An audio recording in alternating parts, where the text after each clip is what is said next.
The Shadow of Fu Manchu. Based on the stories by Sax Roma.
While Nayland Smith and Dr. Petrie are seeking a clue to the death of Forsyth among the trees in the park opposite Dr. Petrie's house, the doctor becomes separated from Smith and stumbles upon Karame. The girl seems to have completely forgotten her former association with Dr. Petrie, and he allows her to escape.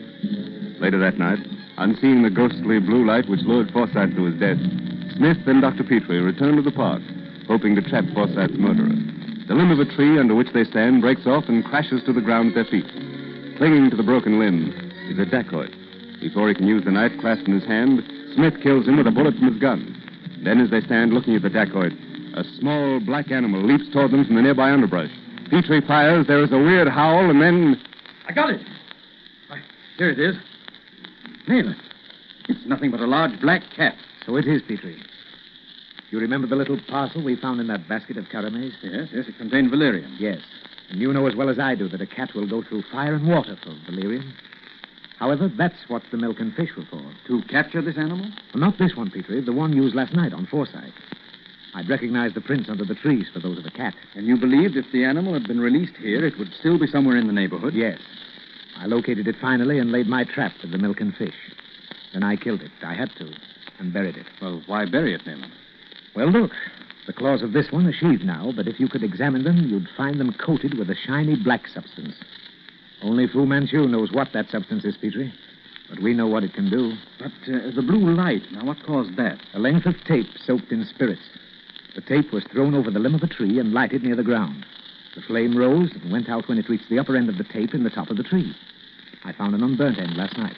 Claws, eh? The poison-coated claws of a cat killed Forsyth. Yes. The dacoit used the blue light as a lure. By Jove, Nayland. Only one man could plan that. Fu Manchu. Suppose we say then, Mr. Slade, £1,000 if you show us the hiding place of Fu Manchu. And the payment, Mr. Smith? To be in no way subject to whether we profit by your information or not. A little agreement in black and white. Oh, of course. A sheet of paper, Petrie. The upper right-hand drawer, Nayland. Help yourself. That's quite an interesting cane you have, Mr. Slade. A curio? Oh, this. It comes from Australia, Doctor. Aboriginal carving. It was given to me by a client. Oh, I thought it was Indian work. Oh, everyone does. No, it's Australian work. It's my mascot.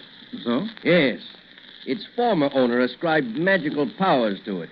In fact, I believe he thought it to be one of those staves mentioned in the Bible. Here's your paper, Slade. Oh, thank you. You mean Aaron's rod, that cane? Yes, something of the sort, I believe. Now, gentlemen, I'll run along. You'll phone us then? You'll hear from me tomorrow. Mrs. McGregor will show you out. Thank you. Good day, gentlemen.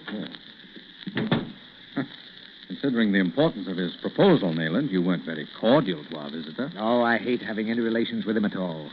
But I suppose we shouldn't be squeamish about the instruments we use in dealing with Fu Manchu. Well, who or what is he? A private inquiry agent with a rotten reputation. He's little better than a blackmailer. How do you know? I looked up his record at the yard yesterday. It's quite interesting. Huh? How so? Well, I knew that for some reason he was taking an interest in this case. Quite an undue interest, as a matter of fact. Very likely he's established some sort of contact with the Black Poppy Society. I'm only wondering if by any chance he could be... You don't think he may be a creature of Fu Manchu? Why not? If it paid him well, he'd serve the doctor as readily as anyone else. His record's about as black as it could be. As bad as that, eh? Oh, yes. Slade's an assumed name, of course. As Lieutenant Pedley of the New York police, he was kicked out because of his complicity in something rotten in a New York Chinatown case. Chinatown? Ah, that's significant, eh? So I thought. He's undoubtedly a clever scoundrel. And knowing that, you'll keep any appointment he suggests? Why, certainly. But we'll not wait until tomorrow. I propose to pay a little informal visit to Mr. Alfred Slade this very night. Tonight? At his office? At his home, Petrie. If his object is to draw us into some trap, he'll probably report his progress to his employer tonight. Why, then we should have followed him. Oh, he's being followed, Petrie. 2 CID men have been watching him and his house. I should have known you wouldn't miss having that taken care of. Oh, by the way, I saw Sir Graham this morning. He'll be out of the hospital presently. What are you going to do with him, Nayland? Well, there's no further cause for alarm on his account. His life is no longer in danger. No longer in danger? Why, I thought that he... received a letter yesterday. It bore a London postmark. Sent from London, eh? Well, what was it? Well, as near as I can remember, the translation was to the effect that Graham's former correspondent had been a high official in the Oriental Group, but had been recently discovered to be a traitor. So he was executed 4 days ago. The letter went on to wish Graham a speedy recovery and was signed Fu Manchu. Fu Manchu? That's almost certainly a trap, Nayland. No, Petrie. Fu Manchu would not have written in a foreign language unless he was sincere. How can you be so positive, Nayland? The man is unscrupulous, cunning. Well, to clear all doubt, I had a cable this morning from my friend von Kramer of the German secret police, reporting the death of the Mandarin Yen Sun Yat. He died 4 days ago in the Hotel Adlon of heart failure.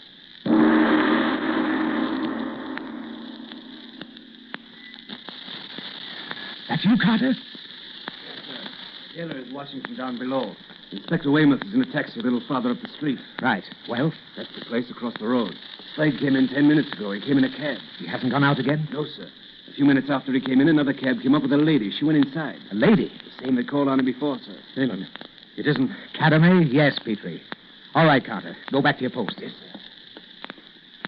Well, perhaps you understand now, Petrie, the manner of Mr. Slade's campaign. He's working through Caramay. She was our ally once, now she's his. Acting as the go-between. Professing to reveal the secrets of Fu Manchu and all the time inveigling men to their death. I can't believe that, Nayland. There must be something utterly wrong. She doesn't seem the same as formerly. Her eyes, there's a great fear of something hidden there. No matter now. Come, we'll have a look at Slade's place. Those upper windows. Servants' quarters, probably. That lighted one on the ground floor to the left must be his study. Oh, splendid. The window's wide open. Evidently, he hasn't anticipated being watched. What's our next move? From that bench, we can look directly into the study. Careful now, no noise. See? Slade and Caramay. Oh, yes, my dear. I shall be ready for you tomorrow night. There will be a sufficient number of men. Oh, my dear girl. There will be a whole division if necessary. Now, what are your orders? I have no orders for you at the moment. But now that I know you are ready, plans shall be made. But I must know. I will telephone to you within less than half an hour. Now I must leave. But, my dear, why hurry away? A little wine, perhaps? No, nothing. There is no time to waste. I shall call on you in half an hour. Down, Petrie. If she sees us, our chance is gone. Here, round the corner of the house, quick. This will do. Watch. Do not go out. Wait for the call. Of course, my dear. Good night.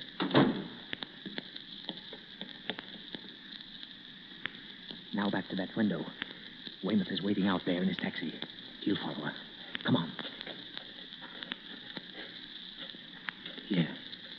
But this Slade, what is he trying? Oh, he's apparently playing the game to suit us. Which makes it all the more important that we do not rely on his help. Listen. Is that all for tonight, Mr. Slade? No, Burke, no. No, I'll be going out presently. I want you to sit up until I get back. Yes, sir. Anything else, sir? No, that's all. Just wait around. Yes. Almost time for Caramay to call him. It's 20 minutes now. Oh? Yes, this is Slade. Oh, yes, Caramay, my dear. Oh, so I'm to come at once. Yes, I know where. And you'll meet me there. Okay, right up. Yes, I'll be there in half hour. Yes. Goodbye, my dear. Now, look. He's writing something in a book. We'll have to see what's in that book, Petrie, when we get a chance. What a rogue, Neiman. He should be in prison. He'll never wind up there, Petrie. If he leaves this house, he'll go straight to his death. Eh? You mean Fu Manchu? Why, of course. Slade's an out-and-out traitor. He plays his game according to the highest bidder. The doctor knows that as well as we do. And do you think Slade really knows where Fu Manchu is? I hope Carter has kept a cab waiting for us. We'll follow Slade to see where he goes. But isn't Weymouth following Caramay? He is, old chap. But she may throw him off the trail. With us following Slade, we'll have two strings to our bow. When we're sure of his destination, we can take a hand in the game. There. He's finished his writing. He'll be leaving now. Oh, yes. See? He's picked up his cane. Oh, yes. Well, as there seems to be no car here, he'll likely take a taxi. Oh, yes. Carter's good. Burke! Help! Help!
The shadow of Fu Manchu.